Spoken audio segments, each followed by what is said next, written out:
voltamos. Voltamos? Estão me ouvindo? Oi? Sim, professor. Ótimo. Ah, que bom, Marcos. Ótimo. Tudo bem, Marcos? Bom dia. Bom dia, professor. Tudo bem? Tudo bem com você, meu filho?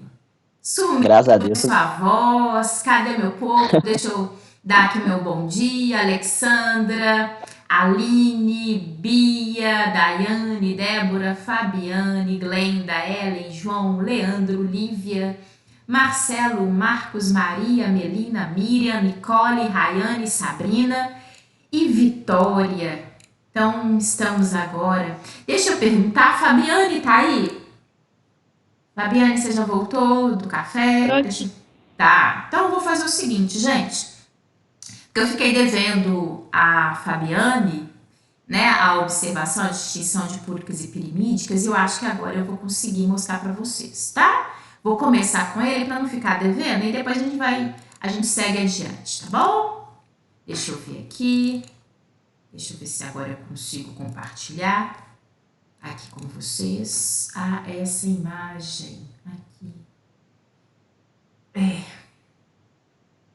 eu ver. Ai, lá. Senhor Deus. Não é nada de live, é o... Que coisa. Vou fazer o seguinte, eu vou realmente fechar o outro arquivo. Vou fazer isso. E se eu não fechar o da aula, eu acho que eu não consigo. Aí eu vou abri-lo aqui, esse, vou abrir,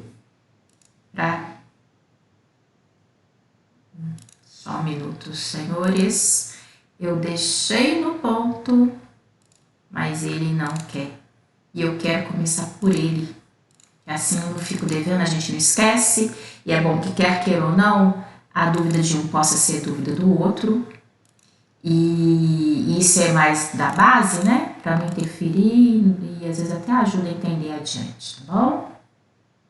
Eu não sei porque ele não tá mostrando aqui. Eu não quero esse. Eu acho que é isso daqui. Acho que se eu entrar nesse é capaz de mostrar. Deixa eu ver. Isso, ufa! Não, mas que dificuldade, Su. Agora, pondo aqui. Isso, na verdade eu voltei, que eu quero isso daqui, ó. Isso aqui eu não ia conseguir mostrar para vocês. A Fabiane me perguntou, né, qual a distinção entre púricas e pirimídicas. Eu tinha falado com ela que é uma composição estrutural, né, que realmente o é. Mas aí só observando, só vendo a composição, né, para realmente conseguir ter identidade. Deixa eu pegar aqui para vocês o meu apontador. As púricas, né? Reparem vocês que são consideradas púricas, e aí uma coisa, eu até procurei aqui em termos de livro, essa terminologia púrica e pirimídica, aí eu não encontrei o porquê da nomenclatura, tá? Mas qual que é a diferença, como eu falei, estrutural? Na hora que a gente observa, as bases púricas, elas são constituídas molecularmente, né? Pela composição de dois anéis, tá? Então é isso, olha, e principalmente se você compara aqui com a pirimídica. As estruturas moleculares, denominadas pirimídicas, elas são menores e elas são constituídas única e exclusivamente por um anel. Ao passo, deixa eu só atender aqui, tem gente que tá para entrar, o Marcelo, atender ele aqui para ele entrar na sala. Entrou, tá? E, então, as pirimídicas, elas são constituídas por um único anel e são estruturas moleculares menores, e as púricas constituídas por dois anéis e são classificadas, né, como moléculas estruturalmente maiores, tá? Então era isso que eu queria te mostrar aquela hora, Fabiane, e realmente essa base, né? Esse slide, ele faz falta no sentido de te mostrar isso, você enxergar essa diferenciação, ok? Ok, obrigada, Lu. E uma coisa, que eu te falei que eu ia olhar para a semana que vem, mas aí o que eu fiz? Eu até procurei aqui nesse livro e consegui encontrar, ó. Aqui, ó, base molecular básica, tá? Olha só, você me perguntou em relação... Na verdade, eu não encontrei bem a sua pergunta. Você me perguntou por que timina em um e uracila na outra, né? Eles aqui, o autor, ele não especula necessariamente isso, o Arnaldo Zarra e colaboradores. Mas ele coloca o porquê que, eventualmente, nós temos essa composição de timina e uracila, o que elas têm em comum, que faz com que a timina no DNA ela se pareie, né, com a adenina, e no RNA a gente tem a uracila. Tem a ver, deixa eu pegar aqui para você enxergar, ó. Aí é com a imagem que a gente falou hoje. Lembra que eu mostrei para vocês a importância, né, dessa composição de pontes de hidrogênio, né? Então, na hora que a gente fala aqui da timina, que ela é observada no DNA, e lá no RNA a gente tem a uracila. A substituição, né, se baseia justamente na ligação química. Então, olha só o que ele fala aqui, ó. A presença do grupamento ceto é esse grupamento aqui, ó. Presença do carbono e do hidrogênio, tá? E desse grupamento amínico, a presença de grupamento ceto e amínico, que são esses dois, permite a formação de pontes de hidrogênio entre as bases. Então, na verdade, pegando o que você perguntou, Fabiane, não exatamente, porque realmente eu não encontrei ele que não fala disso, mas por aqui a gente já subentende. Olha, no DNA, a timina, ela tem esses dois grupamentos que possibilita com que ela faça essa ligação química com a adenina. Ao passo que, se você observar lá no RNA, realmente não existe a timina, mas existe uma base que apresenta essa mesma configuração. Apresenta um grupamento ceto, que é esse carbono ligado ao oxigênio, e um grupamento amina, que vai poder, da mesma forma, fazer essa ligação química, estabelecer essa ponte de hidrogênio, favorecendo com que elas possam ter ali o pareamento, tá? Então, é como eu te falei, realmente isso aí é muito estrutural, ela é muito, muito detalhe para quem realmente ali mexe de uma maneira mais específica ali dentro da genética, né? Trabalha de uma maneira mais estrutural. Mas, tá, foi bom porque realmente isso realmente não me recordava e nem necessariamente que ninguém nunca perguntou. Por isso que é bom que vocês perguntem, que a gente acaba aprendendo mais, tá vendo? E tem a ver com essa composição, que realmente é o que substitui. Se a gente observar, ó, no anterior, aqui nós temos essas três pontes, porque além do fato da gente ter esse grupamento ceto e amino, existe essa terceira ligação aqui estrutural de pontes de hidrogênio que se faz de uma maneira extra, através do anel que é observado entre essas duas composições. Tá, Fabiane? Melhorou um pouquinho o entendimento? Melhorou sim, obrigada. Ela é mais complexa, ela realmente exige, né? É mais essa composição molecular. Ela é mais uma estrutura química, né? Envolvida. Tá bom? Bem, então, respondido. Vim aqui porque esse realmente eu não me recordava qual era a explicação, mas aí vai, é bom que a gente olhe, tá bom?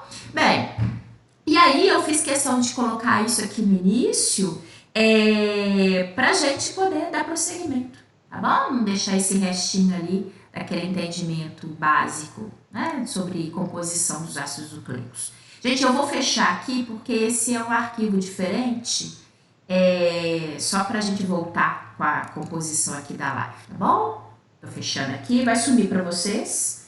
Sumiu mesmo, não precisa assustar não. É porque se eu não fizer isso, eu tenho aquela dificuldade de projeção para vocês. Tô abrindo aqui e vou parar onde nós estávamos, mas eu vou dar prosseguimento, assim, dar uma breve introdução para vocês acompanhar no raciocínio, tá bom?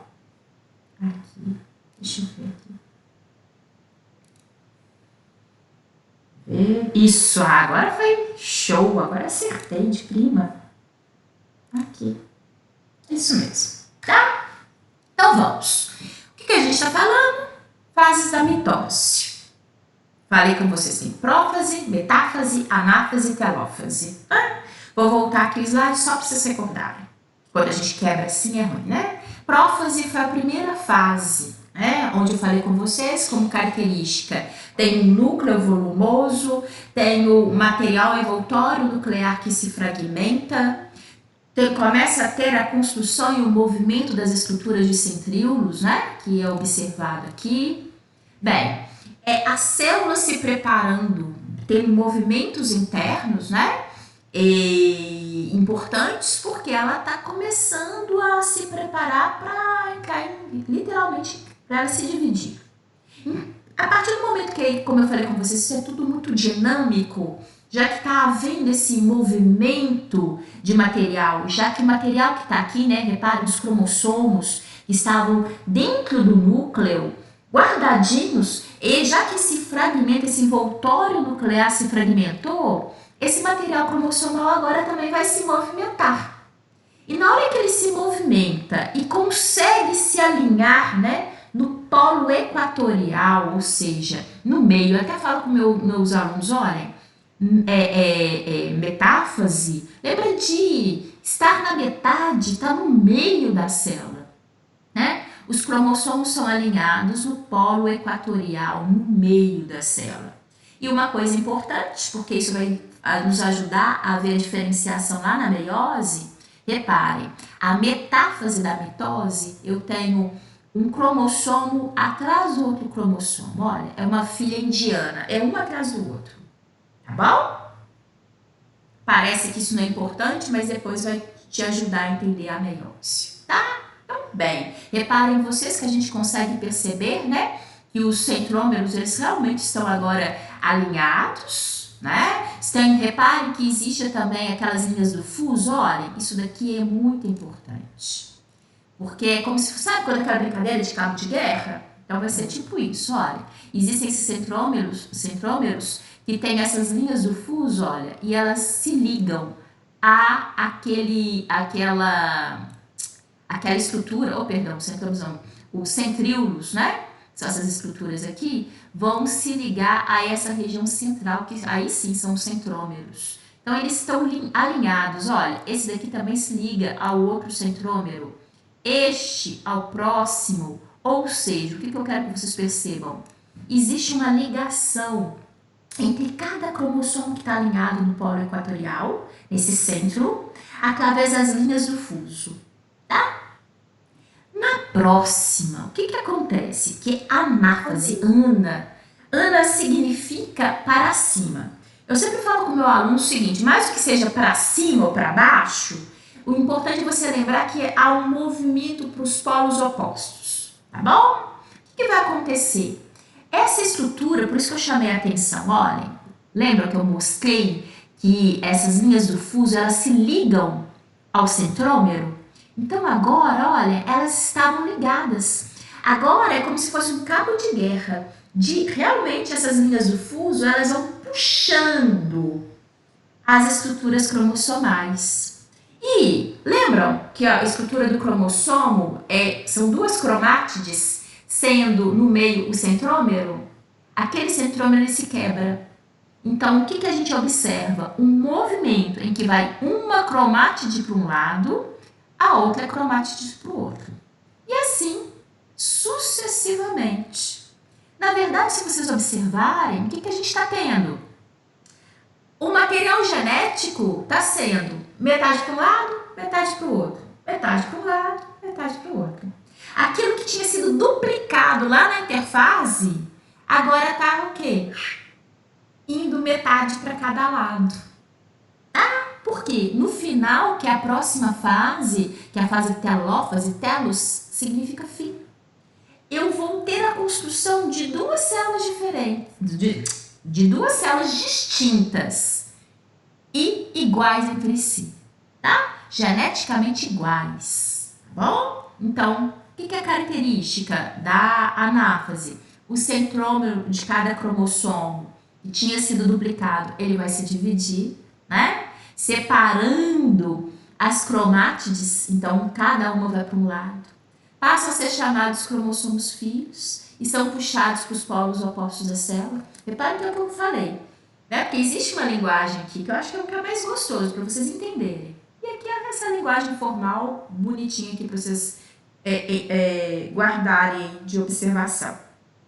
Quando os cromossomos filhos atingem os polos das células, ou seja, quando esse material daqui de fato atinge as extremidades, quer seja, esse, né, vai caminhar para um lado e este para o outro, na hora que eles chegam de fato nos polos opostos, finaliza a fase anáfase.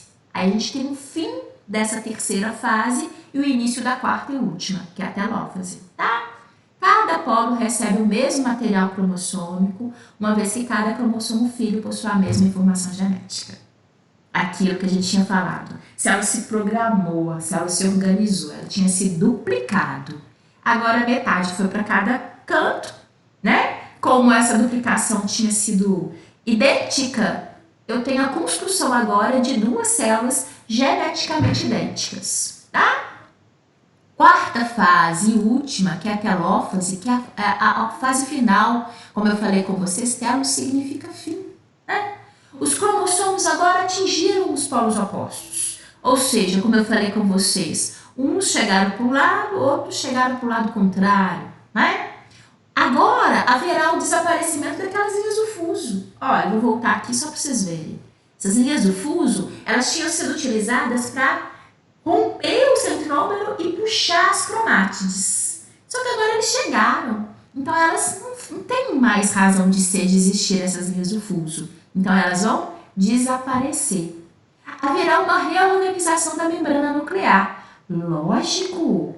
Afinal de contas, é a essência. Unidade 1. Célula eucariota tem material genético preservado num ambiente denominado de núcleo.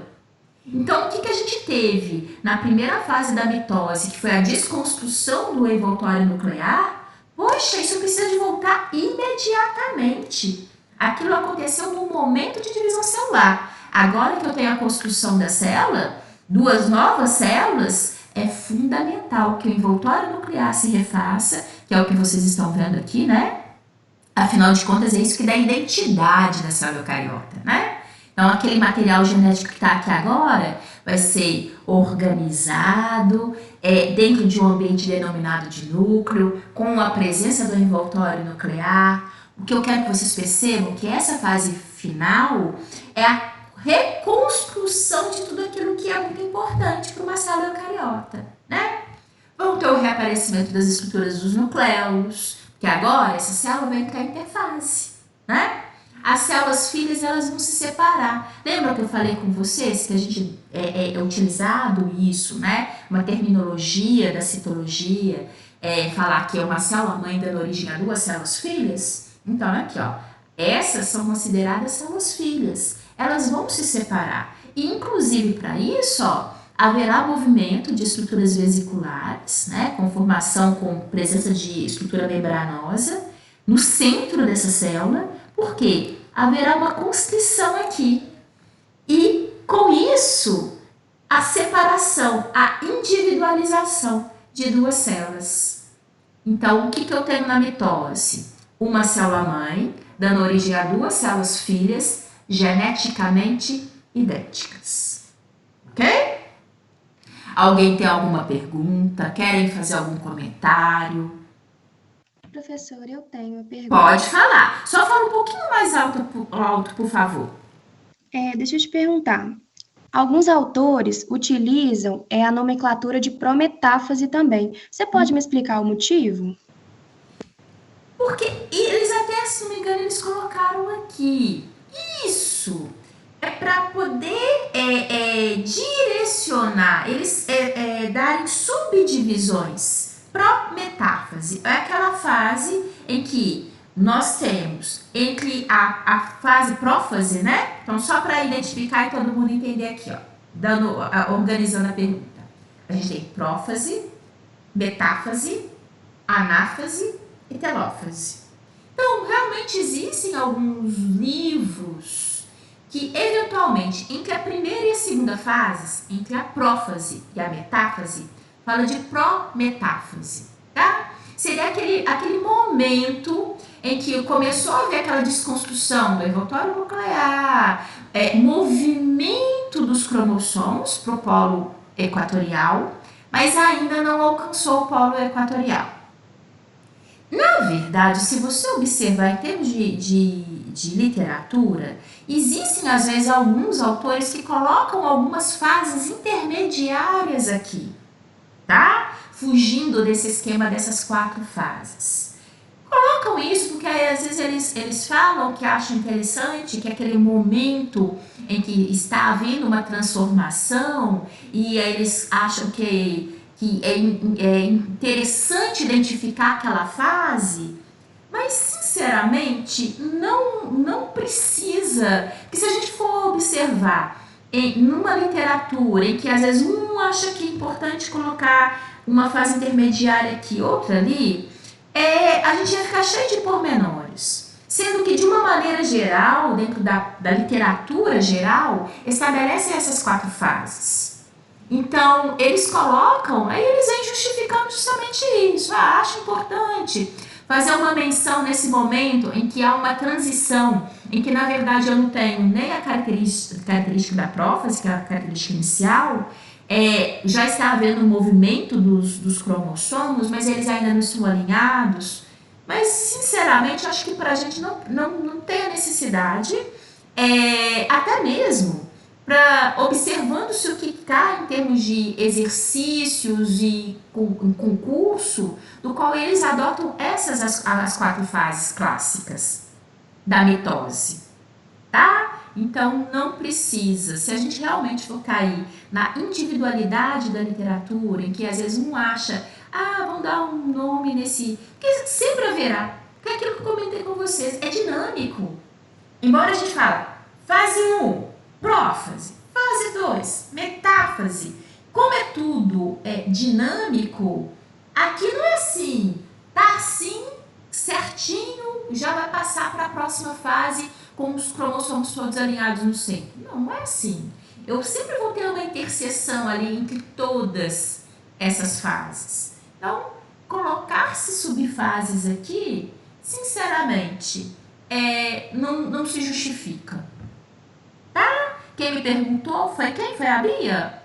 Melina. Melina. Tá, Melina. Então, eles realmente colocam isso, mas não vamos fazer esse protocolo básico dessas 4 fases. Eu acho que é mais importante pra gente e realmente é o que é adotado de uma maneira mais restrita. Se a gente realmente entrar na individualidade de cada subetapa aqui, sempre vai ter. Entendi. Obrigada, viu, Lu? De nada. Mais alguém? Mais alguma coisa? É igual, tem autor, acho até que aqui também já apareceu um gráfico de pizza. Eles colocam entre a mitose, que é a divisão celular, e a interfase, eles às vezes colocam uma nomenclatura também, citocinese, não sei se vocês repararam, que é um movimento onde há um movimento das estruturas, material citoplasmático, tá? Então, assim, como é sempre muito movimento, muitas alterações, existem às vezes algumas nomenclaturas a mais do que essas que a gente apresenta aqui, tá bom? Mas classicamente, e para poder fazer uma atividade, né, eles literalmente é isso que é o que é preconizado. Então a gente não está estudando nada menos, não. É porque realmente, se for na particularidade que às vezes cada autor às vezes ali utiliza, né? Existem ainda uns pormenores, mas que a gente não precisa, né? Não nos faz falta isso. Podemos ser mais práticos, contundentes nas fases clássicas da divisão celular, que se souber bem isso, é o fundamental para nós. Mais alguém? Mais alguma pergunta? Podem falar. Ok? Tá. Se não me engano, isso. Agora vem 2 pequenos videozinhos, porque isso que eu pontuei para vocês, né? Vocês vão ver agora no movimento, numa questão gráfica, né? Eu acho que fica muito mais gostoso entender e enxergar isso, né? Igual aqui, até pegando a da imagem, né? A cromate de cada estrutura dessa, né? O centrômero é esse ponto aqui central que liga as duas. E na hora que eu falei que ele quebra, ó, vai haver a quebra aqui, né? Esse material, aí vai uma cromatite para um lado, uma outra cromatite para o outro. Observem aqui as linhas do fuso, né? Lembra quando eu chamei a atenção como que a linha do fuso, ela une literalmente, né, ao centrômero? E até brinquei, parece um cabo de guerra, né? Que ele vai ali, que a gente puxa para poder ver qual lado que vai vencer. Então aqui eles vão puxar, o centrômero vai quebrar e cada cromatite vai para um lado. Vou colocar aqui, são 2 pequenos videozinhos sequenciais que eu vou aproveitar, não, descartar, colocar para vocês, que dá esse dinamismo ao que eu quero que vocês, aqui, tá? Ao que vocês possam enxergar, tá? Visualizar, acho que isso que é importante, a gente querer visualizar, conseguir visualizar. Ah, eu não pus som, não. Conseguir visualizar do material. Aqui, incluir som. Cadê a animação? Ó, qualquer coisa vocês me falam, tá? Olha só.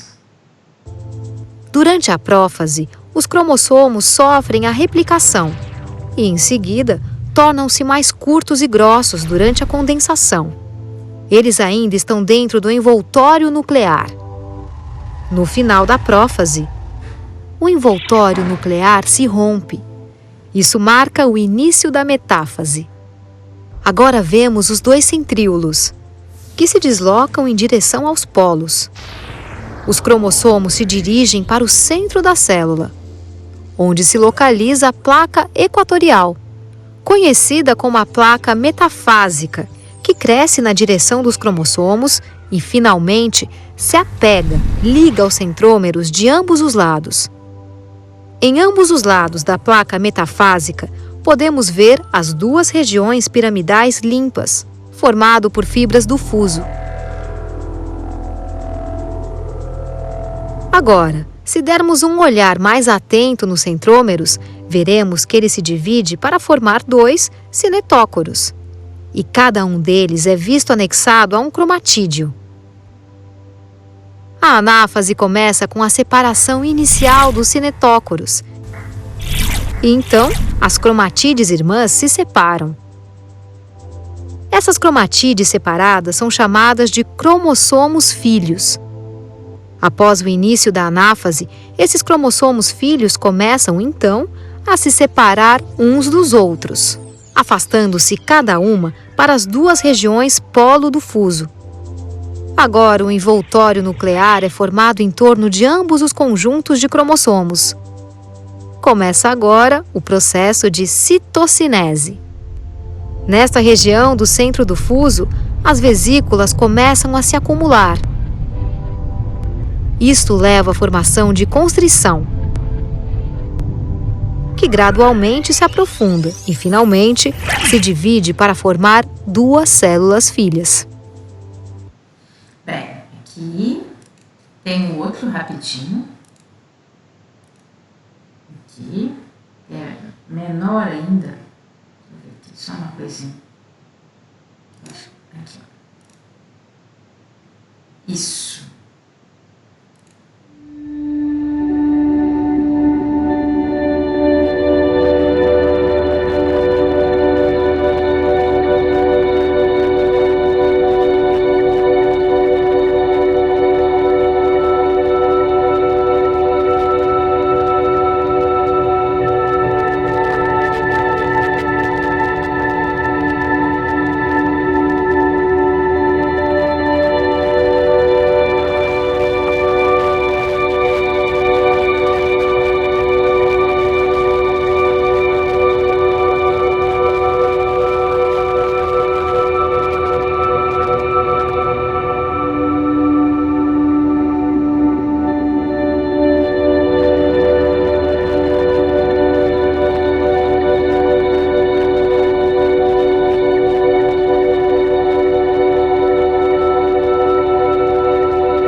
só, basicamente, é o visual mesmo, para vocês perceberem, né? Observarem essas células em divisão, tá? Só para ilustrar, que eu acho que isso faz falta. Deixa eu ver. Não consegui, só um minutinho, que eu era para estar projetado isso daqui, não tá? Só um minutinho, vou colocar aqui para vocês verem. Bem, cadê você? Isso, vamos ver.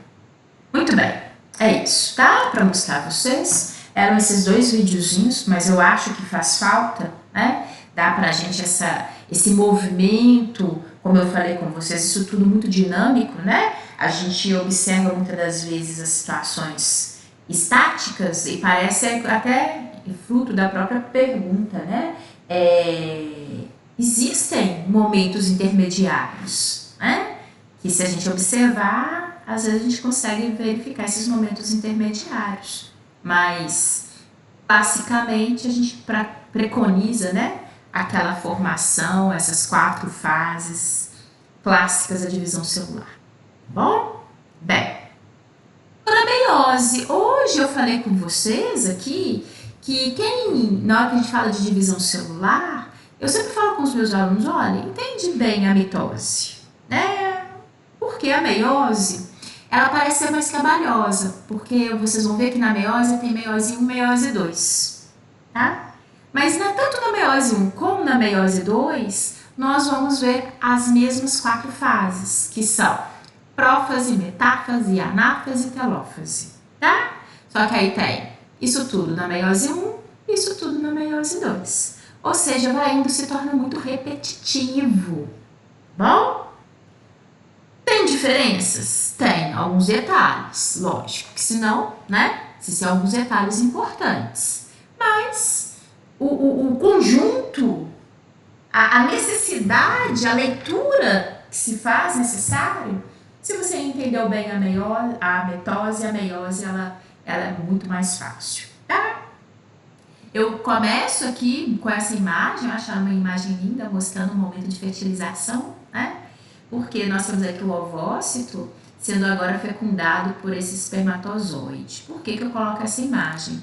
Para lembrar vocês que a meiose, ela ocorre de uma maneira exclusiva na formação das nossas células germinativas, ou seja, os espermatozoides, os rapazes e os ovócitos em nós fêmeas, tá bom? Meio, né, vem de menor, uma quantidade menor de material genético, porque agora, na verdade, nós precisaremos de ter não a quantidade de material genético clássico da espécie, mas sim a metade, porque o espermatozoide não faz um filho sozinho, o ovócito não faz um filho sozinho, eles vão precisar de se unir. Então, metade de um com metade do outro para dar o 100% necessário para garantir as características da espécie, tá bom? Então, é por isso que tem meiose 1 e meiose 2. Vão haver 2 divisões celulares para garantir a metade, tá bom? Como eu falei com vocês, ocorre exclusivamente na formação das células germinativas, né? E existe uma característica de que na mitose, acabei de falar com vocês que na mitose o que a gente tem? Uma célula-mãe dando origem a 2 células filhas idênticas, né? Na meiose não. Meiose eu tenho uma célula-mãe dando origem a 4 células filhas geneticamente diferentes. Professora, geneticamente diferente? Sim! Olha para sua família. Você e seus irmãos.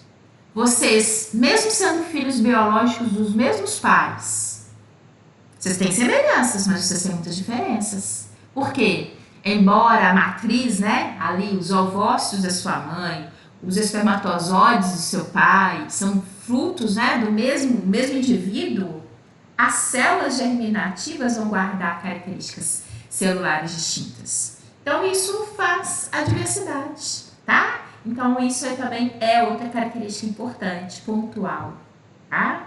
E que muito explorado ali em termos de perguntas em concursos, né? Eu sempre viso muito para vocês isso. Eu vejo que cai lá para trabalhar com vocês aqui, ó. O que é importante? O que é importante chamar a atenção? Ó, tenha cuidado, isso aqui é uma maldadezinha que eles exploram muito isso lá fora.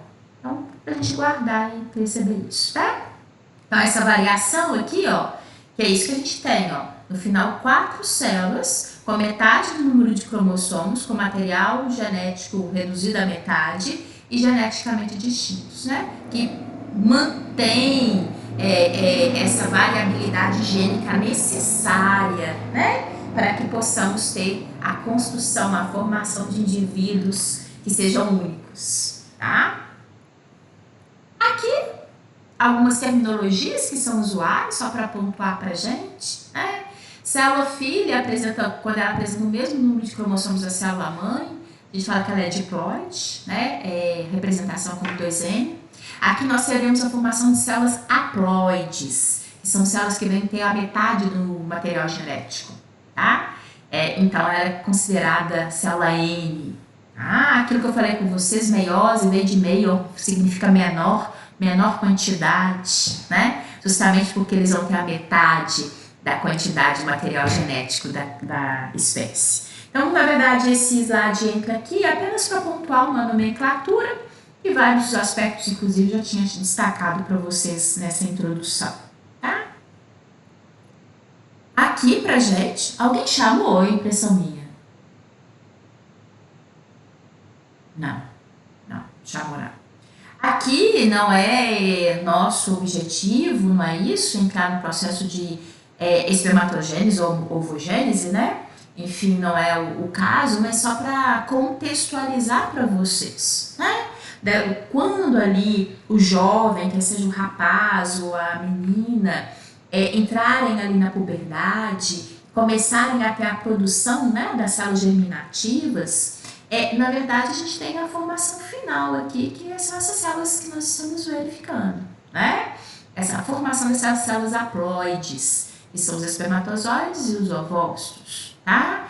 Mas é um longo percurso que eles passam. E eu gosto muito de pontuar para os meus alunos a própria espermatogênese, porque, lógico, todos nós temos em mente a formação do espermatozoide, a estrutura dessa célula, né? É tão característica e diferenciada quando comparada a outras células. É a única célula flagelada que existe na espécie humana, que são os espermatozoides. Mas, olha, percebam vocês que eles são fruto, né, de células que são células ali que inicialmente deram origem e com um formato mais clássico daquele padrão que a gente normalmente imagina, né? Que o processo de desenvolvimento e formação dos espermatozoides se deu ao longo do processo, né? E que inclusive depois a gente tem a distinção, a formação da estrutura flagelada, né? A migração de uma quantidade maior de mitocôndrias mais próximo da região do flagelo, justamente para dar energia, enfim. Só para chamar a atenção de vocês, porque o que nos importa são essas células aqui, é o processo final, onde agora eu tenho, por isso que a gente coloca aqui, ó, N, haploide, é a metade do número de cromossomos da espécie. Deixa eu atender aqui que o Leandro está entrando agora. Bem, aqui, como eu falei com vocês, na meiose tem 2 fases, meiose 1, meiose 2, e isso precisa de ser citado, tá? Por isso que está aqui meiose 1. E cito as fases. Como eu falei com vocês, há um grande repeteco: prófase, metáfase, anáfase e telófase. Existe um detalhe de que na meiose 1, exclusivamente, a fase de prófase 1 ela é dividida em 5 subfases: leptóteno, zigóteno, paquíteno, diplóteno e diacinese. Ai, professora, tenho, até brinco com os meus meninos, falo com vocês, né? Só, aproveitem, imagine isso, né? Até como uma sugestão de nome de filho. Leptóteno, paquíteno, né? Enfim, vão exercitando aí pra gente poder guardar, tá? Eu até para poder explorar isso para vocês vão ver que eu apresento, eu sempre destaco a fase que eu estiver falando. Daqui a pouco eu vou mostrar isso para vocês na prática, tá? Mas mais do que tudo, colocar isso para vocês enxergarem, né? Existe um repeteco de fases, o que a gente já estudou para meiose. E entre as 2 meioses, há um momento que a gente denomina de intercinese, tá? Justamente para marcar um período de transição entre a meiose 1 e agora a ocorrência da meiose 2. E aí a gente entra para a segunda fase. Como eu falei com vocês, é obrigatória a identificação na meiose 2, e inclusive também as 4 fases, que são as mesmas, tá? Mas você falar prófase 2, metáfase 2, anáfase 2, telófase 2. Nessa parte aqui eu tento, o que eu posso enxugar para não ser tão repetitiva, eu quero só que vocês percebam, inclusive aquelas características de desintegração da carioteca, aumento do volume do núcleo, enfim, tudo aquilo, gente, continua com o mesmo raciocínio, tá bom? Então, por isso que aqui, ó, é mais a gente pontuar o que tem de diferente, destacar para vocês o que é importante, né? Que é fundamental, para não ser muito repetitivo. Como eu falei com vocês, olha, meiose 1, meiose 2, com as fases, inclusive, ó, a identificação com numeral, né? Porque faz toda a diferença. Agora, o que eu vou apresentar a vocês? Eu apresento a meiose 1 e a meiose 2. E aí foi o que eu falei com vocês. O que tem de mais significativo, de diferente, é justamente que na meiose 1, a fase de prófase é dividida em 5 subetapas, né? E aí, até para vocês entenderem o que eu coloco, eu sempre cito as 5, leptóteno, zigóteno, paquítono, diplóteno, diacinese, mas eu destaco em laranja aquela fase onde está, para você entender e ir fixando, tá? Qual que é a característica dessa fase de leptóteno, tá? Os cromossomos condensam-se e são mais visíveis. Poderiam não ter identificado essas subfases? Poderiam, mas eles fizeram isso e tem uma coisa interessante que vai ajudar vocês a entenderem a formação de material genético diferente lá no final, tá? Então é por isso que ele é tão importante pra gente. O segundo estágio, a segunda subfase da prófase 1 é a ocorrência da fase zigóteno, tá? O que caracteriza do zigóteno? Esse pareamento aqui, tá? Esse pareamento dos cromossomos, que é o que a gente denomina de sinapse, tá? Ocorre essa sinapse, ou pareamento dos cromossomos. Próxima subetapa, paquíteno. Olha, paquíteno, né? Falamos do leptóteno, do zigóteno, agora do paquíteno. Paquíteno, que característica dele? A ocorrência do crossing over. Eu acho que o crossing over é o que é de mais interessante, porque ele que justifica lá no final eu ter formação de 4 células filhas geneticamente diferentes. Vou mostrar a vocês aqui por quê. O que é crossing over? Crossing over é isso daqui, ó. Olha só. O que eu tenho nisso, Luciene? Ó, reparem que a gente tem os cromossomos pareados. Aquele tem uma cromatite toda azul, uma segunda cromatite toda azul. Eu tenho uma cromatite toda vermelha, uma segunda cromatite toda vermelha. Ocorreu a sinapse, né, o pareamento, e vai haver o crossing over. O que é crossing over? A permuta, a mudança de material genético. Olhem, reparem que vai ter encontro, né, dos cromossomos homólogos, aqui, ó, eles vão se encontrar e vai ter permuta. O que é permuta? Sai um pouquinho de um, vai para um pouquinho do outro, e assim sucessivamente. Por quê? No final, o que eu vou ter? Por isso que eu, inclusive, eu fiz esse destaque aqui. Eu vou ter uma cromatite toda azul, eu vou ter uma cromatite majoritariamente azul, com uma pontinha vermelha, uma quase toda vermelha, com uma pontinha azul e uma toda vermelha. Ou seja, se eu individualizar isso daqui, ó, eu tenho 4 estruturas diferentes. Que é isso que vai acontecer no final. Cada uma dessas estruturas vão para uma célulazinha, tá bom? E é óbvio que a gente está falando aqui de cor para ilustrar, para mostrar para o aluno. A questão aqui não é cor, né? São as informações genéticas que são contidas aqui dentro dessas estruturas de cromátide, tá bom? O material genético que está aqui contido.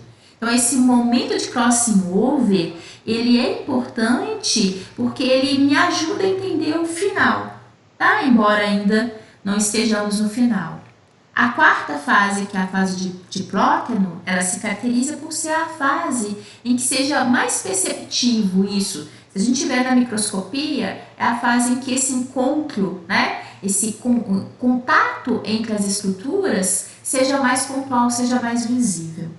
E finalmente, finalizando a prófase, a gente tem a última fase, que é a diacinese, onde os cromossomos começam a migrar, tá?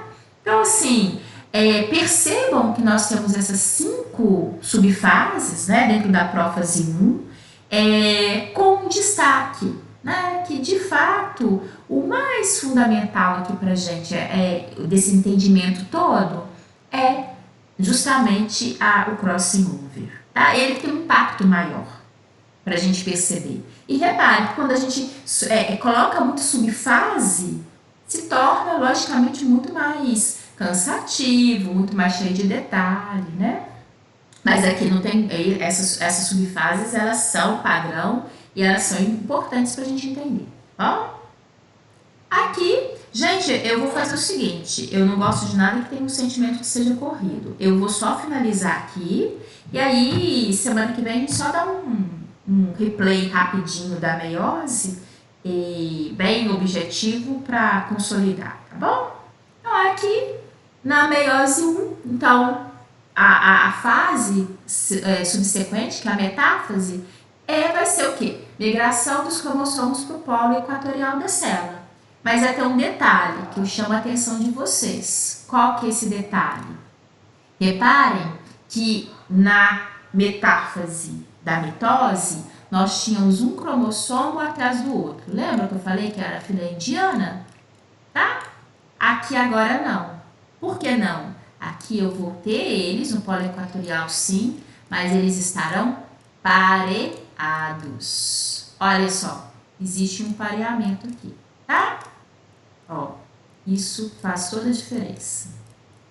Bem, na anáfase, a migração para os polos opostos, então, cromossomo vai para um lado, cromossomo vai para o outro, a linha de raciocínio é a mesma, tá?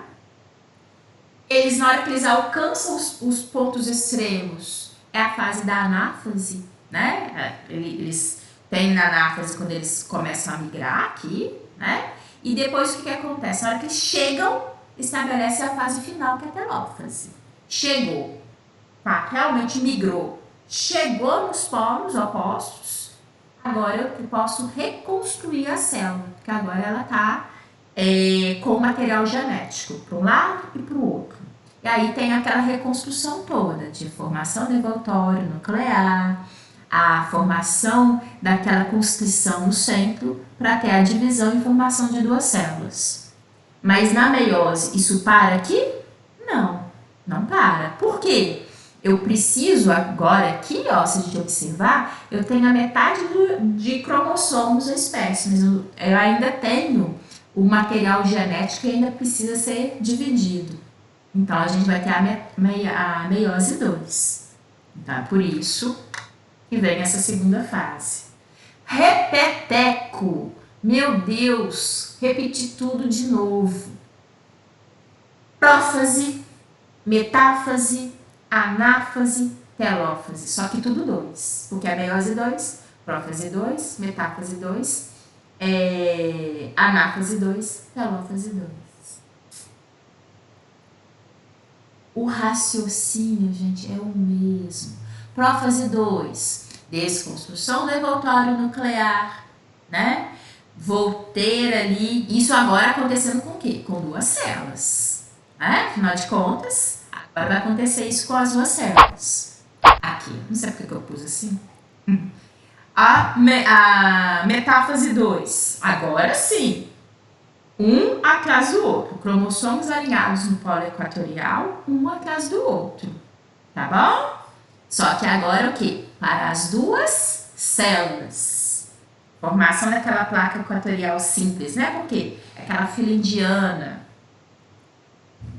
Na meiose 2, anáfase 2, o que a gente vai ter? Um movimento Na hora que lembra que as linhas do fuso começam a puxar, aí vai ter, né, uma cromatide para um lado, uma cromatide para o outro. Reparem que agora, isso aqui, ó, deixa eu fazer assim para vocês enxergarem, acontecendo simultaneamente com as duas células, e eu tenho material indo de encontro aos pontos opostos, né, nas duas células.